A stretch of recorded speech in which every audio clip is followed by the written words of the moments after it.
Bulletin में सबसे पहले आपको बताएं, जाली अकाउंट्स केस में नैब ने बड़ी कामयाबी का दावा किया है। जराये के मुताबिक दुबई के शहरी नासिर अब्दुल्ला लूथा केस में वादा मुआफ गवाह बन गए हैं। नासिर लूथा वारंट गिरफ्तारी एहतसाब अदालत ने मनसूख कर दिए हैं। नासिर लूथा के वादा मुआफ गवाह बनने की दरखास्त पर हतमी फैसला चेयरमैन नैब करेंगे। इस केस में आसिफ अली जरदारी, फरियाल तालपुर, अब्दुल गनी मजीद समेत अहम मुल्जिमान नामजद हैं। नासिर अब्दुल्ला लूथा समिट बैंक के बोर्ड ऑफ डायरेक्टर्स के चेयरमैन थे। नैब ने नासिर अब्दुल्ला लूथा का बयान रिकॉर्ड कर लिया है। अहम शवाहिद भी हासिल कर लिए गए हैं। नुमाइंदा जियो न्यूज़ अवैस यूसुफजई हमारे साथ मौजूद हैं। अवैस, क्या डिटेल्स हैं इसकी? जी देखिए, जाली बैंक अकाउंट के जरिए मेगा मनी लॉन्ड्रिंग केस के एक मुलजिम नासिर अब्दुल्ला लूथा नैब के वादा माफ गवाह बन गए हैं और इसके बाद एहतसाब अदालत ने उनके अदालत हाजिरी के लिए जारी वारंट गिरफ्तारी मनसूख कर दिए हैं। नैब ने भी उनका नाम मुलजिमान की फहरिस्त से निकाल दिया है। मैं आपको बताऊं कि कराची की बैंकिंग कोर्ट से इस्लामाबाद की एहतसाब अदालत मुंतकिल होने वाले मनी लॉन्ड्रिंग से मुतालिक जाली बैंक अकाउंट के मुलजिम नासिर अब्दुल्ला लूथा निजी बैंक के बोर्ड ऑफ डायरेक्टर्स के चेयरमैन रह चुके हैं, जो मारूफ बिजनेसमैन हैं और दुबई के रिहायशी हैं। वो नैब रेफरेंस में आसिफ अली जरदारी, फरियाल तालपुर और अब्दुल गनी मजीद के शरीक मुलजिम नामजद थे और एहतसाब अदालत ने मुलजिम की तलबी के बावजूद मुसलसल अदम हाजिरी पर वारंट गिरफ्तारी जारी किए थे। ताहम वो पेश हुए नैब के सामने, उन्होंने अपना बयान रिकॉर्ड कराया, जिसके बाद वो एहतसाब अदालत आए और इस डेवलपमेंट से अदालत को आगाह किया गया, जिसके बाद एहतसाब अदालत के जज मोहम्मद बशीर ने नासिर अब्दुल्ला लूथा के जो वारंट गिरफ्तारी जारी किए थे वो मनसूख कर दिए हैं और जो बयान रिकॉर्ड कराया गया है उसके बाद अब चेयरमैन नैब हतमी मंजूरी देंगे उनके वादा माफ गवाह बनने की। सही है। जाली अकाउंट्स केस में नैब ने बड़ी कामयाबी का दावा किया है, जबकि अवैस जाली बैंक अकाउंट्स केस और पार्क लेन रेफरेंस की इस्लामाबाद की एहतसाब अदालत में समाअत भी हुई और उससे मुतालिक बताएगा, जहां पर अदालत ने आसिफ जरदारी और फरियाल तालपुर के जुडिशल रिमांड में 5 सितंबर तक तौसी कर दी। जी बिल्कुल, आज 2 नैब रेफरेंसेस की समाअत हुई है इस्लामाबाद की एहतसाब अदालत में। ये भी एहतसाब अदालत के जज मोहम्मद बशीर ने समाअत की है और 2 रेफरेंसेस से पार्क लेन और मेगा मनी लॉन्ड्रिंग केस दोनों में आसिफ अली जरदारी के जुडिशियल रिमांड में 5 सितंबर तक तौसीक कर दी गई है। पार्क लेन रेफरेंस में जो नकूल थी, रेफरेंस की कॉपियाँ थी, वो मुल्जिमान को फराहम कर दी गई हैं, जबकि मनी लॉन्ड्रिंग केस में आज एतराज उठाया था आसिफ जरदारी के वकला ने कि 90 दिन गुजरने के बावजूद रेफरेंस की नकूल फराहम नहीं की गई और उन्हें अभी तक ये भी मालूम नहीं है कि उन पर इल्जाम क्या है, जिस पर अदालत ने आसिफ अली जरदारी समेत तमाम मुल्जिमान को इस रेफरेंस की नकूल फराहम करने की हिदायत कर दी है। आसिफ जरदारी और फरियाल तालपुर ने जेल में सहूलियात मुहैया करने की दरख्वास्त दायर की है, जिस पर समाअत कल होगी। जी बहुत शुक्रिया आपका वैसे, आपने तफसीलन अपडेट किया।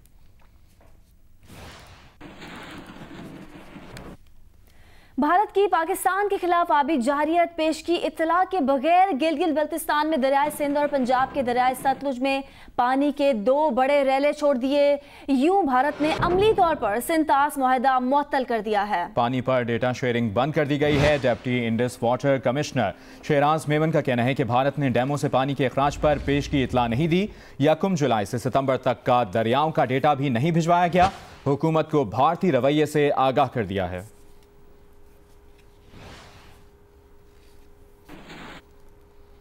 दरियाए सिंध में पानी की सतह में मुसलसल इजाफा हो रहा है। फ्लड कंट्रोल रूम के मुताबिक दरियाए सिंध में कोट मिठन पर 4,60,000 क्यूसेक का रेला गुजर रहा है।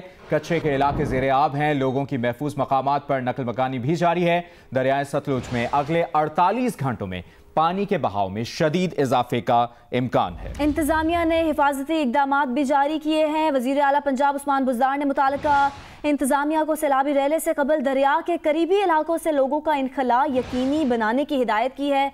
कसूर समेत दीगर अजला में 61 रिलीफ कैंप्स कायम कर दिए गए हैं और गंडा सिंगवाला पर कल 1 लाख क्यूसेक से जायद पानी का रेला गुजरने का इम्कान जाहिर किया गया है। भारत की तरफ से दरियाओं में बगैर इतला सैलाबी पानी छोड़ने के बाद Gilgit Baltistan disaster management authority ने अलर्ट जारी कर दिया है। GBDMA के जराये के मुताबिक भारत ने लद्दाख डैम के 3 स्पेलवे खोल दिए हैं। दरियाए सिंध से मुल्हिका आबादियों को मोहतात रहने की हिदायत की गई है। खरमंग, स्कर्दू, गिलगित और दियामर की जिले इंतजामिया को भी आगाह कर दिया गया है। भारत से सैलाबी रेला आज हेड गंडा सिंह के मकाम से पाकिस्तान में दाखिल होगा। सैलाबी रेला 30 घंटे बाद हेड सलमान के रास्ते बहावल नगर में पहुँचेगा पहुँचेगा। उधर भारत के एल्ची डैम से बगैर शेड्यूल के पानी का अखराज हो रहा है, जिससे दरिया सिंध के बहाव में इजाफे का खदशा है। इजाफी पानी 12 घंटों में तरबेला जबकि 18 घंटे तक DI खान पहुँचेगा। PDMA ने मुतालिका इदारों और अपर हजारा के तमाम अजला को मोहतात रहने की हिदायत की है। सिंध के बैराजों में भी सतह आब तेजी से बुलंद हो रही है। इंचार्ज कंट्रोल रूम के मुताबिक सखर बैराज पर 24 घंटों में 15,000 क्यूसिक पानी का इजाफा रिकॉर्ड किया गया। उधर राजनपुर में भी कोहे सुलेमान के पहाड़ी सिलसिले में सैलाबी नदी नालों में तुग़यानी है। फ्लड कंट्रोल रूम के मुताबिक सैलाब से हजारों एकड़ कपास और दीगर फसलें ज़ेर आब आ चुकी हैं। ज़िले इंतजामिया ने दरियाए सिंध की करीबी आबादी को फ्लड वार्निंग जारी कर दी है। दरियाए रावी में मामूल से ज्यादा पानी आ गया है। दरिया के अंदर मौजूद आबादियों को वार्निंग जारी कर दी गई है। तफसीलात बता रहे हैं नुमाइंदा जियो न्यूज़ इरफान नज़ीर। जी, मैं इस वक्त दरियाए रावी के पास खड़ा हूँ और आप मेरे पीछे देख रहे हैं कि यहाँ पानी का बहाव मामूल से ज़्यादा है और पानी की रंगत जो सुर्ख रंग की है वही बता रही है कि ये पहाड़ों से और इंडिया की तरफ से जसर के मकाम से जो पानी आ रहा है वो मामूल से ज़्यादा है। और मेरे साथ इस वक्त यहाँ सिविल डिफेंस के गोताखोर अल्लाह तक खड़े हैं। उनसे हम पूछते हैं कि एक हफ्ता पहले पानी का बहाव कितना था और इस वक्त पानी का बहाव कितना है, और दरिया के बेड में जो आबादियाँ हैं या झोंपड़ियाँ हैं उनको किस कदर खतरा है। जी, मेरा नाम जी अल्लाह गोताखोर है। मैं काफ़ी चिर तो इतने काम कर रहे हैं सिविल डिफेंस और ये पानी जो अज तो 2-4 दिन पहले बहुत कम सी, हुण इस टाइम पानी 37-38 चल रहा है और पानी की रंगत दस दी है। बारिशों का पानी है, जसर तो सियालकोट की साइड तो ये पानी गुजर रहा है। रावी में ये इन्ना खतरा नहीं है। जो नज़दीक लोग रहते हैं उन्होंने चौकस कर दिया, बाहर निकाल दी है और सिविल डिफेंस रेडी है इस टाइम। जी, अल्लाह तक का कहना है कि रावी में मामूल से ज़्यादा पानी आ गया है, लेकिन इर्द गिर्द की वादियों को और जो रावी के बेड में जो खेमे वाले बैठे हैं उनको कोई ज़्यादा ख़तरा नहीं है। तमाम फिर भी वो एहतियात करें और वो किनारों से दूर चले जाएं। कंट्रोल लाइन पर ततापानी सेक्टर पर भारतीय फौज की बिला इश्तियाल फायरिंग और गोलाबारी से 2 शहरी शहीद हो गए। पाक फौज की भरपूर जवाबी कार्रवाई में 2 भारतीय फौजी हलाक और मुतादिद जख्मी हो गए। ISPR के मुताबिक भारतीय फौज ने LOC पर ततापानी सेक्टर में बिला इश्तियाल फायरिंग और गोलाबारी की। भारतीय फौज ने मार्टर गन्स और रॉकेट से शहरी आबादी को निशाना बनाया, जिससे 2 शहरी शहीद हो गए। इनमें गांव निगराई के 75 साल के बुजुर्ग लाल मोहम्मद और 61 साल के हसन दीन शामिल हैं। पाक फौज की भरपूर जवाबी कार्रवाई में फायरिंग करने वाले भारतीय चौकियों को निशाना बनाया गया। जवाबी कार्रवाई में 2 भारतीय फौजी हलाक और मुतादिद जख्मी हो गए।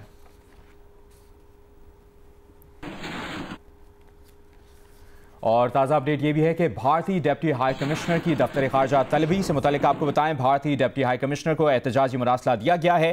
पाकिस्तान ने भारतीय फौज की तरफ से जंगबंदी माहिदे की खिलाफ वर्जी की मजम्मत की है। तर्जुमान दफ्तर खारजा का बताना है कि भारतीय फौज की बिला इश्तियाल फायरिंग से 2 शहरी शहीद, 1 बच्चा जख्मी हुआ। तर्जुमान दफ्तर खारजा का बताना है कि भारतीय फौज LOC और वर्किंग बाउंड्री पर शहरी आबादी को निशाना बना रही है। भारत के जंगबंदी माहिदे की खिलाफ वर्जी से इलाकाई अमन को खतरा है।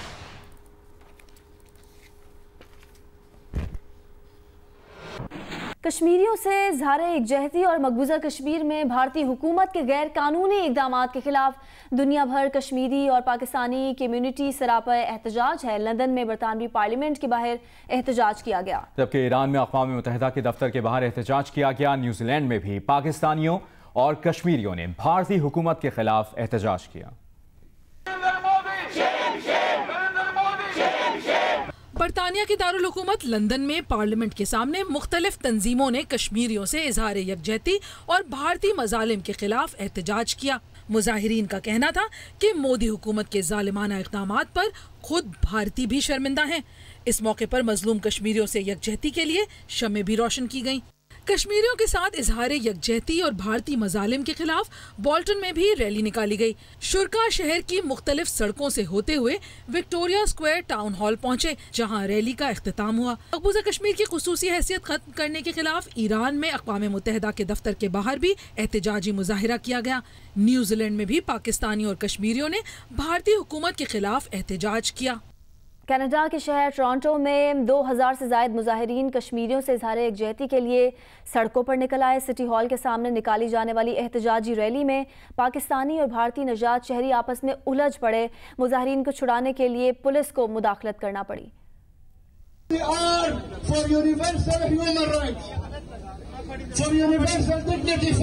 कश्मीरियों की नस्लकुशी बंद करो, मकबूजा कश्मीर से भारतीय अफवाज को फौरी तौर पर निकालो। कनाडा के शहर टोरंटो में 2000 से ज्यादा मुजाहिरीन कश्मीरियों से इजहार यकजहती के लिए इन मुतालबात के साथ सड़कों पर निकल आए। मुजाहिरीन ने प्ले कार्ड उठा रखे थे जिन पर उनके मुतालबात दर्ज थे कि कश्मीर पर भारतीय तसल्लुत नाजायज है, वहाँ फौरी तौर पर रेफरेंडम कराया जाए। टोरंटो के सिटी हॉल के सामने एहतजाजी रैली निकाली गई। उसी वक्त सिटी हॉल के दूसरी जानिब भारत का यौम आजादी मनाया जा रहा था। दोनों तरफ से नारेबाजी हुई और पाकिस्तानी और भारतीय निजात शहरी आपस में उलझ पड़े। मुजाहिरीन को छुड़ाने के लिए पुलिस को मदाखलत करना पड़ी। एहतजाजी रैली में शामिल कनाडा में मुकीम कश्मीरियों ने मोदी सरकार के इक़दामात के खिलाफ गम और गुस्से का इजहार किया। कहा कि मुकम्मल लॉकडाउन के बायस वो अपने प्यारों की खैरियत दरियाफ्त करने से कासिर हैं। उन्हें तशवीश लाहक है कि कर्फ्यू की वजह से उनके रिश्तेदारों को दवाइयों और खुराक की किल्लत का सामना होगा। कायदे हिज़्ब इख्तिलाफ शहबाज शरीफ ने चीन के सदर शी जिनपिंग और तुर्क सदर रजब तैयब एर्दोगान को खत लिखा है और मसला कश्मीर पर हिमायत पर शुक्रिया अदा किया है। चीनी सदर के नाम खत में शहबाज शरीफ ने कहा कि कश्मीर पर आपकी हिमायत पाकिस्तान से आपकी पुरखुलूस और दिलीना दोस्ती का मजहर है। शहबाज शरीफ ने कहा कि चीन ने साबित किया कि वो पाकिस्तान का काबिल एतमाद दोस्त है। चीन के सदर ने बजा तौर पर इस दोस्ती को आयरन ब्रदर्स का नाम दिया है।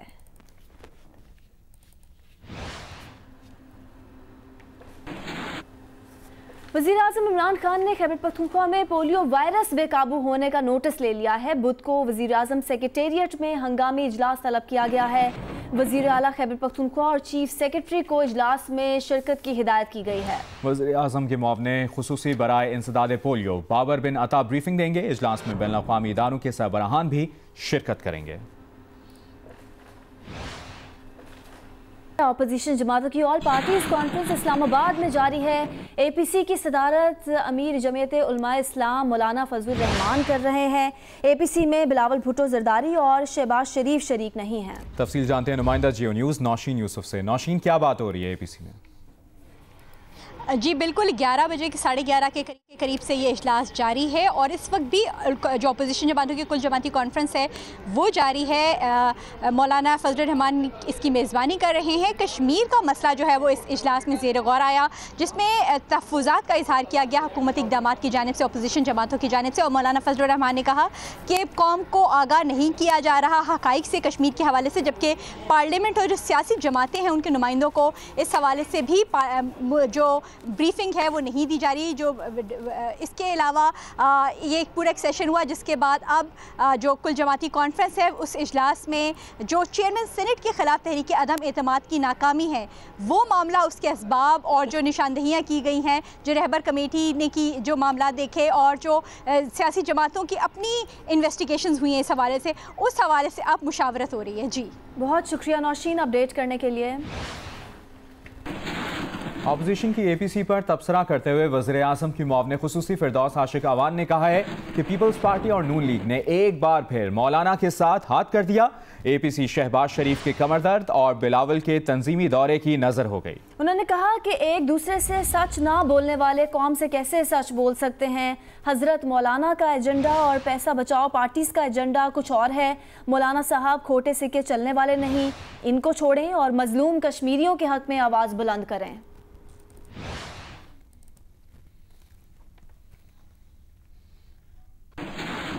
बराह रास्त आपके लिए चलेंगे कराची, जहां पर मेयर कराची वसीम अख्तर मीडिया से बात कर रहे हैं। फेडरल गवर्नमेंट दे, KPT दे। अब अगर अली जैदी साहब कराची के मुखिर रजा से ले रहे हैं पैसा, तो वो भी FWO के अकाउंट में आ रहा है, FWO से मशीनें हायर कर रहा है, वो भी एक अच्छी बात है। चले देख लेते हैं वो कामयाब कहाँ तक होता है। अच्छा ये बता दीजिएगा मेयर साहब, ये बता दीजिएगा शहर कचरे का ढेर बना हुआ है, आप कितना शहर साफ कर पाएंगे, कितने दिन तक ये सफाई? देखिए हमारी कोशिश है, मेरा फंक्शन नहीं है ये KMC का। मैंने रिक्वेस्ट की है मलिक साहब से, उनकी मेहरबानी पहले भी की थी, फिर भेज दिया अपनी मशीनरी को। कोशिश कर रहे हैं, कराची शहर मेरा है, हमारा है, सबका है।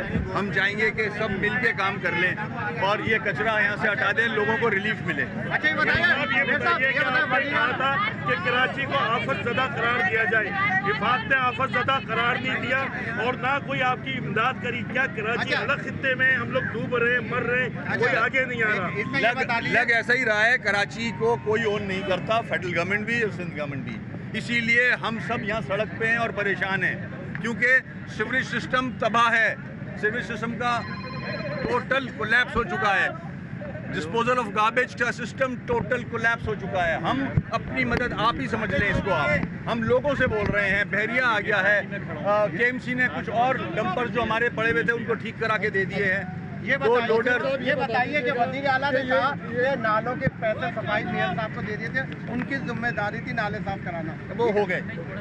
अच्छा ये बताइए वसीम भाई, ये कैसा पीटीआई के साथ, वफाक के साथ आपका इत्तेहाद है कि आपके साथ सफाई मुहिम में हिस्सा डालने तो आ गए, लेकिन जो आपके कराची पैकेज के पैसे हैं वो आपको आज तक नहीं मिल सके, तो क्या कराची पैकेज के पैसे ज़्यादा ज़रूरी थे या ये चंदा मांग के मुहिम? मैंने पीएम साहब से रिक्वेस्ट की हुई है, उन्होंने वादा भी किया है 25 अरब और 5 अरब हैदराबाद के, वो जल्द से जल्द आने चाहिए। मैं आज भी केएमसी कराची के लोग उसका इंतज़ार कर रहे हैं। ठीक है। मेयर कराची वसीम अख्तर कराची में मीडिया से गुफ्तगू कर रहे थे। और अभी आपको बताएं, वफाकी वज़ीर बराए बहरी उमूर अली जैदी ने वज़ीर बल्दियात सिंध को ख़त लिखा है और कहा है कि कराची को साफ करने की मुहिम में साथ देने पर आपका शुक्रगुजार हूँ। कराची के तमाम अजला के गार्बेज ट्रांसफ़र स्टेशन के मुशाहिदे की ज़रूरत है। नालों में कचरा फेंकने पर दफ़ा 144 का नफाज किया जाए। ये ख़त का मतन है। खत का मतन है कि तमाम यूनियन काउंसिल्स में कचरा कुंडियों की निशानदही की जाए। अगर कोई खिलाफ कानून खुले इलाके में कचरा फेंकता है तो उसके खिलाफ कार्रवाई की जाए। तमाम नालों पर कायम तजावुजात हटाई जाएं।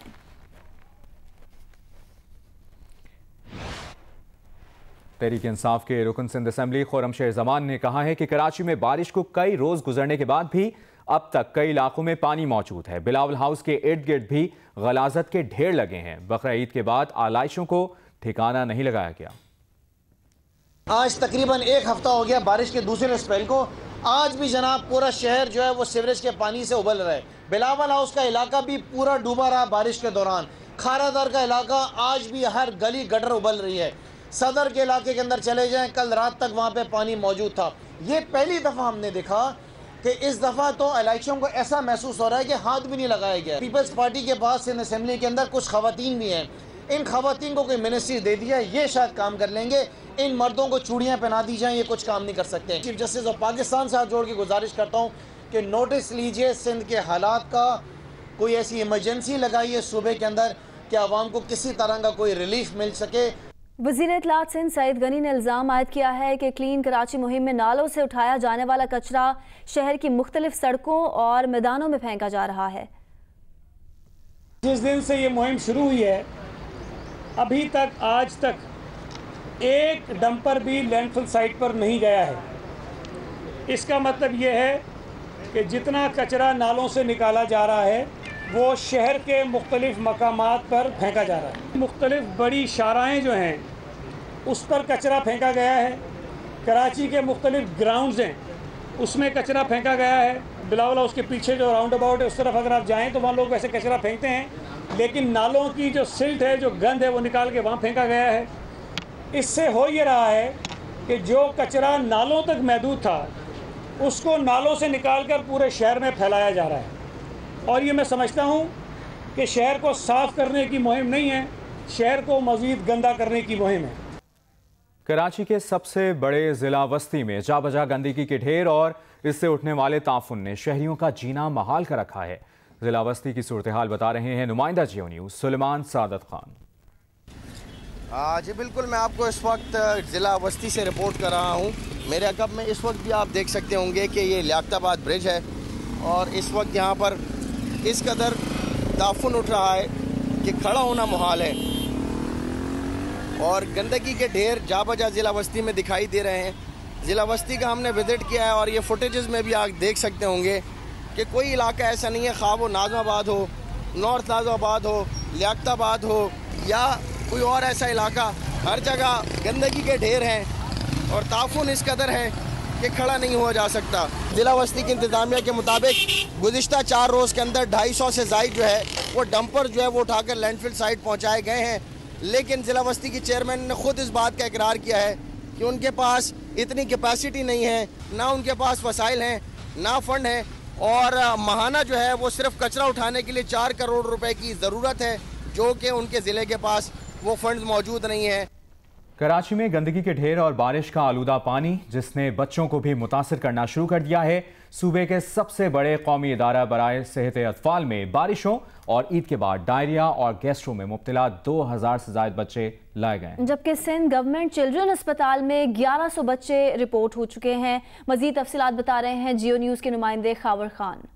मैं इस वक्त मौजूद हूँ सूबे के सबसे बड़े national institute of child health में। हमारे साथ इस वक्त मौजूद हैं सरबरा अस्पताल डॉक्टर जमाल रज़ा। उनसे बात करते हैं कि इस वक्त अस्पताल में डायरिया, इसके साथ साथ गैस्ट्रो और दीगर वबाई अमराज किस हद तक बच्चों को मुतासर कर रहे हैं और यौमिया बच्चे किस हद तक अस्पताल में लाए जा रहे हैं। डॉक्टर साहब बहुत शुक्रिया जी उसको वक्त देंगे। सर बताइएगा इस वक्त क्या सिचुएशन है? आम तौर पर एमरजेंसी की अगर हम सिर्फ बात करें तो हमारे कोई 50 मरीज़ जो है वो डायरिया के मुतालिक आते थे या डायरिया से जो सफ़र करते थे, उसके अंदर कम से कम 3 गुना इजाफा हो गया। यानी अब जो हम देख रहे हैं वो रोज़ाना की बुनियाद पे 100 से 150 बच्चे ऐसे हैं जो डायरिया या पेट की बीमारियों से सफ़र कर रहे हैं और उस शिकायत के साथ लाए जा रहे हैं। 10 रोज़ का अगर डेटा निकालें तो तकरीबन 2000 बच्चे इस मसाइल के साथ हमारे पास लाए गए हैं, इजाफी जो आम मालात से ज़्यादा है। ज़ाहिर है कि इसका ताल्लुक चूँकि सफाई के मसले से है, तो ये जैसे ही इंशाल्लाह ताला सफाई का मसला हल बेहतर हो जाएगा तो ये चीज़ दोबारा अपने नॉर्मल पोजीशन पे वापस चली जाएगी। बहुत शुक्रिया। ये थे डॉक्टर जमाल रज़ा जिनका यही कहना है कि सफाई का ख़ास ख्याल रखें ताकि इस जो वबाई अमराज से बच्चों को जो है बआसानी बचा सकें। जी। कराची के इलाके मॉडल कॉलोनी का कब्रिस्तान बारिश के बाद तबाहाल है। गोरकन ने कब्र के दाम तो बढ़ा दिए हैं, लेकिन यहाँ सफाई सुथराई का इंतज़ाम है, ना कोई खस्ता हाल कब्रों की देखभाल करने वाला। ऐसे में शहर के फलाही इदारे अपनी मदद आपके तहत ये खिदमात अंजाम दे रहे हैं। तफसीलात कशमाला नजीब की रिपोर्ट में। कराची में बारिश क्या हुई, सब कुछ बहा ले गई और पीछे छोड़ गई गंदगी और कचरे के ढेर। बारिश के बाद मुतल्लिका इदारों की जानिब से नाक़िस इंतज़ामात और मनसूबाबंदी के बायस शहर की गलियां तो गलियां, कब्रिस्तान भी महफूज ना रह सके। कब्रें खस्ता हाल हो गईं तो बाज़ ज़मीन में धंस गईं। ऐसे में गोरकन भी इनकी मुरम्मत करने के लिए मुँह मांगे दाम ले रहा है। एक कब्र की मुरम्मत के 10 से 11 हज़ार रुपये लिए जा रहे हैं। मॉडल कॉलोनी के इस कई दहाइयों पुराने कब्रिस्तान में फलाही इदारों की तरफ से तो रज़ाकाराना तौर पर मुरम्मती काम किया जा रहा है, लेकिन शहरी और सूबाई हुकूमतों की तो जैसे आंखें ही बंद हैं। तकरीबन 60% कब्रें जो है वो ज़मीन बोस हो गई हैं, मुनहदम हो गई हैं। तो हमने फिर पिछले 2 दिनों से यहाँ पर रेस्क्यू का काम शुरू किया है और उन कब्रों को अस्तर नौ तामीर करने के लिए यहाँ पर मट्टी भी, लेबर भी सारी फ्री ऑफ कॉस्ट है। सारे रज़ाकार हमारे काउंसलर पूरी यूसी के जो हमारी टीम हो सकती है वो यहाँ पर मौजूद है। जिन लोगों की कब्रें चाहे वो मलीर के रहायशी हैं या मलीर से बाहर के हैं, वो कब्रिस्तान आएँ, अपने प्यारों की कब्रों को देखें। अगर वो मुनहदम हो गई हैं तो उसकी तामीर के लिए हम उनके साथ ताउन करने के लिए मौजूद हैं। शहरियों का कहना है कि इनके चाहने वालों की कब्रों की मुरम्मत के लिए इन्हीं रज़ाकारों की मदद तलब कर रहे हैं। जब मैं यहाँ सुबह आया तो मैंने देखा कि अच्छी खासी तादाद रज़ाकारों के यहाँ काम कर रही थी। उनके पास मट्टी का इंतज़ाम भी था, गाड़ियों का इंतज़ाम भी था, बेलचों का इंतज़ाम भी था और मज़दूर भी थे। अल्लाह ताला रज़ाए खैर दे और हमारे हुक्मरानों को कुछ हिदायत दे कि वो भी इस तरफ तवज्जो करें। शहरियों ने शिकायत की है कि महंगे दामों में मट्टी खरीदनी पड़ रही है। सरकारी सतह पर ताउन की कोई उम्मीद नहीं। कैमरामैन तलहा खान के साथ कशमाला नजीब, जियो न्यूज़, कराची। एक बार फिर बात करेंगे। वज़ीर आज़म इमरान खान ने खैबर पख्तूनख्वा में पोलियो वायरस बेकाबू होने का नोटिस ले लिया है और बुध को वज़ीर आज़म सेक्रेटेरिएट में एक हंगामी इजलास इस हवाले से तलब किया गया है। इसी पर बात करेंगे। हमारे साथ मौजूद हैं वज़ीर आज़म के फोकल पर्सन बराए इंसदाद पोलियो मुहिम बाबर बिन अता साहब। बहुत शुक्रिया आपके वक्त के लिए। बाबर साहब, इब्तदाई तौर पर अब तक क्या हंगामी इक़दामात लेने का आपने प्लान किया है, क्या स्ट्रेटजी अपनाई गई है? देखिए, एक तो सबसे पहली इंपॉर्टेंट चीज ये है कि प्राइम मिनिस्टर की जो टाइमिंग है नोटिस की वो बहुत अच्छी है, क्योंकि पोलियो वायरस को हिस्टोरिकली आपने सर्दियों के महीने में बीट करना होता है, यानी अक्टूबर से लेके अप्रैल में। दुनिया ने इंक्लूडिंग मुस्लिम ममालिक जिन्होंने भी पोलियो को शिकस्त दी उन्होंने सर्दियों में किया, क्योंकि वायरस जो है वो कमजोर होता है।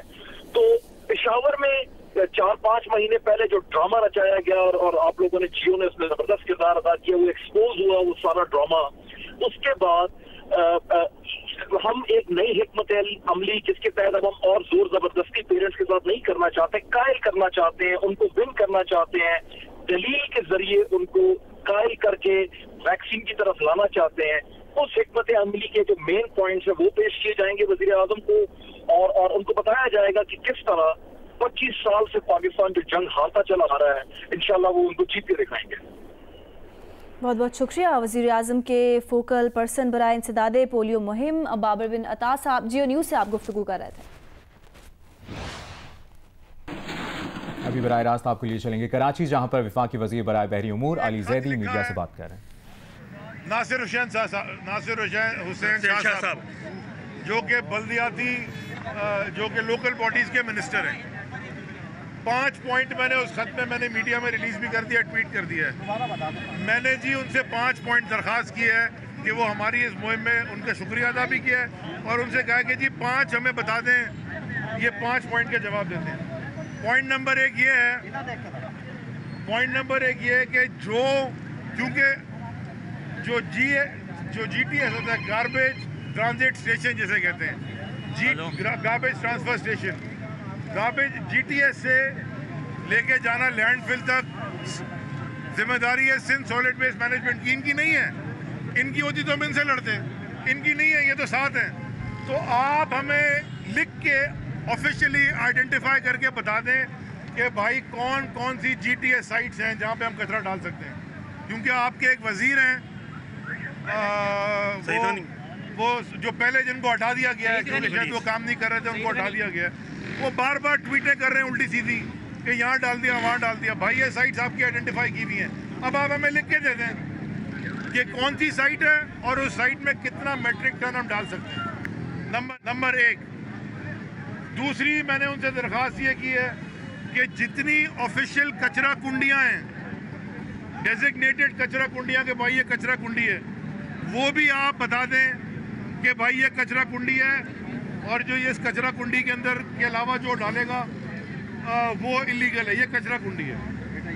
तीसरी चीज़ मैंने उनसे दरख्वास्त की है कि शहर के अंदर सेक्शन 144 इम्पोज किया जाए और सेक्शन 144 इम्पोज करके जो कचरा या कोई नाले में डाले या कोई कचरा कुंडी के बाहर डाले या कोई कहीं और डाले जो आपकी डेजिग्नेटेड GTS नहीं है, उसके ऊपर आप फाइन लगाएं बड़ा हैवी। चौथी चीज़ मैंने उनसे दरख्वास्त की है कि क्या मैंने चौथा क्या है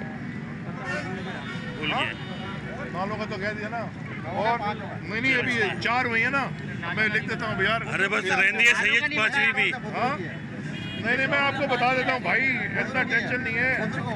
हाँ मैं बुजुर्ग तो हो गया हूँ, आपसे भी ज़्यादा बुजुर्ग हूँ। आपको घबराते क्यों हैं? अच्छा जी भूल ना जाओ ना।